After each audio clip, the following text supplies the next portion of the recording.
আসসালামু আলাইকুম। এতক্ষণ দেখছিলেন সংবাদ শিরোনাম, এখন দেখবেন বিস্তারিত।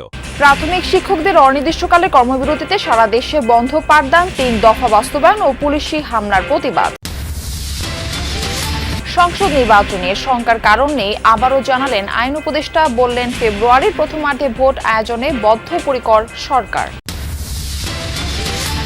কুষ্টিয়ার কালোয়া গ্রাম যেন আতঙ্কের জনপদ। দুই প্রভাবশালীর আধিপত্যের লড়াইয়ে ঘটছে হামলা পাল্টা হামলা, অভিযুক্তদের ধরার চেষ্টা করছে পুলিশ। যুক্তরাষ্ট্রের ফ্লোরিডায় গাড়ির বেপরোয়া ধাক্কায় প্রাণ গেল অন্তত ৪ জনের, গুরুতর আহত কমপক্ষে ১৩। আসসালামু আলাইকুম। এতক্ষণ দেখছিলেন সংবাদ শিরোনাম, এখন দেখবেন বিস্তারিত। আজ থেকে অনির্দিষ্টকালের কর্মবিরতি শুরু করেছেন বেসরকারি প্রাথমিক বিদ্যালয়ের শিক্ষকরা। ১০ম গ্রেড সহ ৩ দফা দাবি আদায় ও শাহবাগে পুলিশি হামলার প্রতিবাদে এই কর্মবিরতি। ফলে সারা দেশে প্রায় ৬৫,০০০-এর বেশি বিদ্যালয়ে পাঠদান কার্যক্রম বন্ধ। একই সাথে কেন্দ্রীয় শহীদ মিনারে অবস্থান কর্মসূচি অব্যাহত রাখার ঘোষণাও দিয়েছেন তারা। অবস্থানরতরা জানান, ৩ দফা দাবি পূরণ না হওয়া পর্যন্ত এই অবস্থান কর্মসূচি চলবে। শিক্ষকদের উপর গতকালের পুলিশি হামলা ও গ্রেফতারের প্রতিবাদে শিক্ষা উপদেষ্টার পদত্যাগ দাবি করেন শিক্ষকরা। জাতীয় সংসদ নির্বাচন নিয়ে শঙ্কার কোনো কারণ নেই। সরকার ফেব্রুয়ারির প্রথমার্ধে নির্বাচন আয়োজনের ব্যাপারে বদ্ধপরিকর, এমনটাই জানিয়েছেন আইন, বিচার ও সংসদ বিষয়ক উপদেষ্টা ডক্টর আসিফ নজরুল। সকালে রাজশাহীর চিফ জুডিশিয়াল ম্যাজিস্ট্রেট আদালতে বিচারকদের সাথে আলোচনা শেষে এই কথা বলেন তিনি। আসিফ নজরুল বলেন, নির্বাচন আয়োজনের জন্য উৎসব মুখর পরিবেশ নিশ্চিত করতে প্রয়োজনীয় সবকিছুই করবে সরকার। তিনি আরো বলেন, রাজনৈতিক দলগুলো একে অপরের উপর চাপ সৃষ্টি, আবার কখনো উপদেষ্টার উপর চাপ সৃষ্টি করতে বিভিন্ন কথা বলে। এর মধ্যে কিছু বিষয় সত্য থাকলেও তাদের কথায় মনে হয় নির্বাচন নিয়ে আশঙ্কা রয়েছে, কিন্তু বাস্তবে তা নেই। দৃঢ় কণ্ঠে বলতে চাই, আমরা সরকারের পক্ষ থেকে ফেব্রুয়ারির প্রথমার্ধে জাতীয় সংসদ নির্বাচন আয়োজন করার ব্যাপারে বদ্ধপরিকর।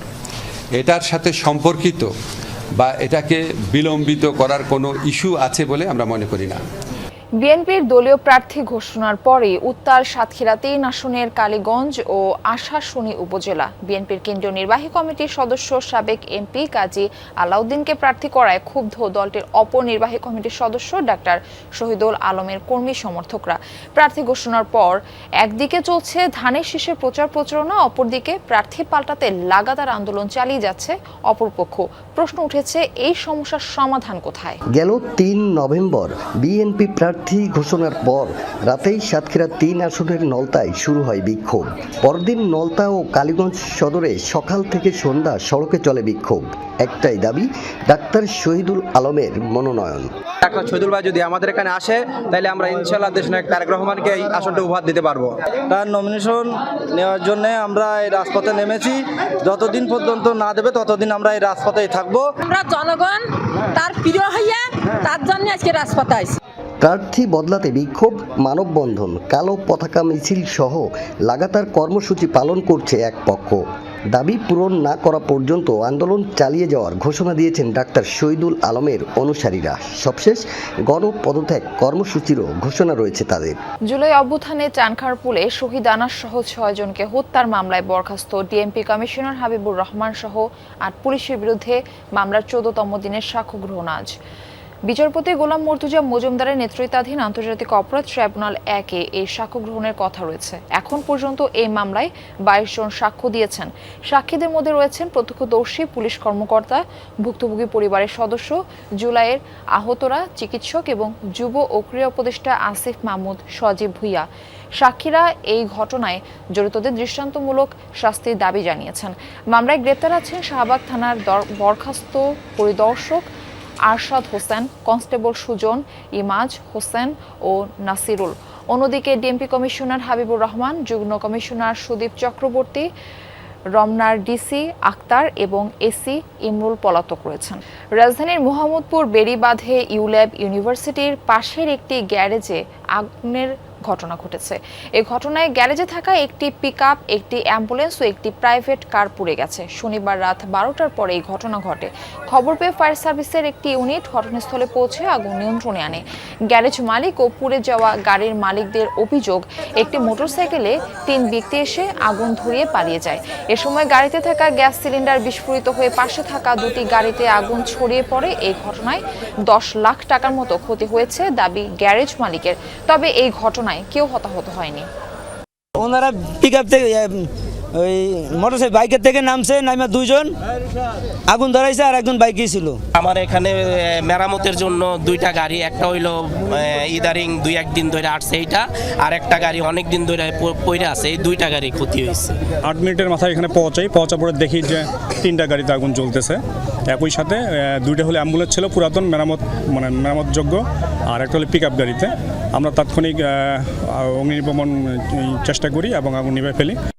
আতঙ্কের জনপদ হয়ে উঠেছে কুষ্টিয়ার কুমারখালীর কালুয়া গ্রাম। 50 বছরেও পাল্টায়নি হানাহানির চিত্র। গেল 1 মাসে একাধিক হামলার প্রেক্ষিতে শুক্রবারও সুলতানপুর ও রাধানগর গ্রামের 13টি বাড়িঘরে হামলা ও ভাঙচুর চালায় জেলেপাড়ার প্রতিপক্ষরা।